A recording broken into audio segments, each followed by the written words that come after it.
70 शब्द प्रति मिनट शुरू।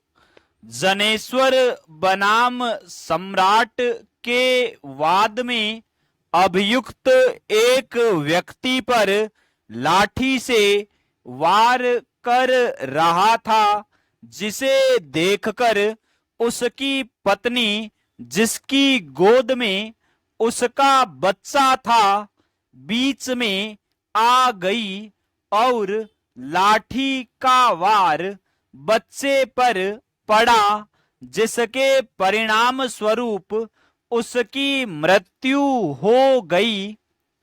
इस वाद में अभियुक्त का कार्य तथा उसके साधन दोनों ही अवैध होने के कारण उसे धारा 80 के अंतर्गत बचाव नहीं दिया गया। चेंज भूपेंद्र सिंह बनाम गुजरात राज्य के वाद में अभियुक्त, जो एक कांस्टेबल था पर हेड कांस्टेबल की हत्या करने का आरोप था, अभियुक्त की ओर से यह दलील प्रस्तुत की गई कि अपने कर्तव्य का निर्वहन किए जाने के दौरान अभियुक्त के हाथों मृतक की मृत्यु हुई। साक्ष्य दर्शाते हैं कि अभियुक्त ने अपना लक्ष्य बिना पहचाने और समझे नजदीक से मृतक की और गोली चला दी। इससे सिद्ध होता है कि अभियुक्त ने अपना कृत्य सतर्कता और सावधानी के बिना किया था।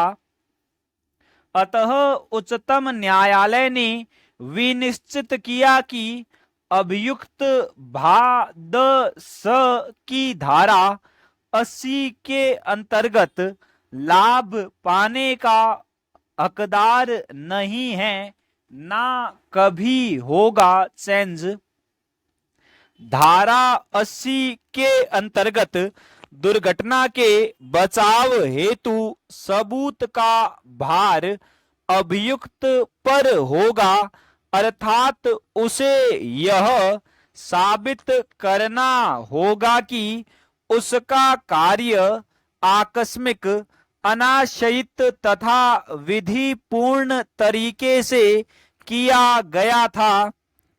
उसके द्वारा इन बातों को साबित कर दिए जाने पर यह माना जा सकेगा कि अभियुक्त के कृत्य में आपराधिक आशय विद्यमान नहीं था, अतः इसे बचाव दिया जाना चाहिए। वी.एस. अय्यर बनाम केरल राज्य के वाद में यह विनिश्चित किया गया कि यदि अभियुक्त द्वारा धारा 80 के अंतर्गत बचाव हेतु प्रस्तुत किया गया साक्ष्य संदेहास्पद प्रतीत होता है, तो उसका निवारण करना अभियोजन का कार्य है। परंतु यदि फिर भी परिस्थितियों तथा अभियोजन के साक्ष्यों के आधार पर कोई संदेह हो, तो संदेह का लाभ अभियुक्त को ही दिया जाना चाहिए। चेंज केरल राज्य बनाम मोहन के मामले में उच्चतम न्यायालय ने उन परिस्थितियों का उल्लेख किया है जब धारा 80 के अंतर्गत बचाव के संदर्भ में सबूत का भार अभियोजन पक्ष पर होगा। अभियोजन से यह अपेक्षित है कि वह अभियुक्त के विरुद्ध संदेह के परे अपराध साबित करे। इस पर भी यदि अभियुक्त दंड संहिता की धारा 80 के अधीन बचाव चाहता है तो उसके द्वारा साक्ष्य अधिनियम की धारा 105 के अनुसार सभी आवश्यक बातों को साबित किया जाना आवश्यक है। चेंज राजा राम बनाम राज्य के वाद में एक व्यक्ति ने अपनी आत्मरक्षा के लिए उस पर हमला करने वाले व्यक्ति पर गोली चलाई जो हमलावर को न लगकर वहां पास खड़े 4 व्यक्तियों को लगी, जिनमें से एक की मृत्यु हो गई।